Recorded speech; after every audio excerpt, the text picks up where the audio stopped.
Bronx victims of 9/11 were remembered in a special ceremony at the Bronx County Courthouse building.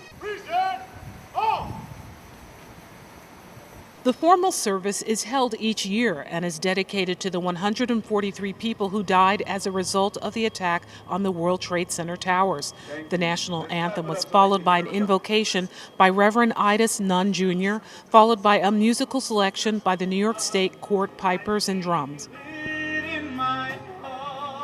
Bronx Borough President Ruben Diaz Jr. gave the welcoming remarks. He recalled a friend of his he knew who died as a result of the attack. He was also critical of the recent controversy surrounding a memorial at the site. I'm really disturbed at the fact that this year there was a different tone surrounding 9/11. There were rallies on that day, there was politicking, and we need to refrain from that. A musical selection written by Hank Bellows and performed with the Uptown Dance Academy dancers was followed by a moment of silence. Then the names of the victims were read. Melissa Serrano lost her dad, William Valcarcel. She says she'll always remember him as her hero. Well, his favorite phrase was he was the most handsome man on crutches.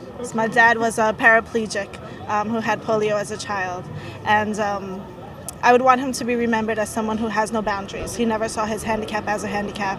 Her mother, Miriam Valcarcel, who has not been to the World Trade Center since 9/11, remembered her last conversation with her husband. I was on the phone with him when the plane hit. When the plane hit, we were speaking at that moment, and he was telling me that they were telling him to hold back, that he was taking care of the people, and they were coming for him. And as we were speaking, I looked up and I saw the plane hit and phone went dead. And that apparently was it. The message was one of unity, setting aside all differences and focusing on the victims who died and honoring their memory. For BronxNet, this is Arlene Makoko.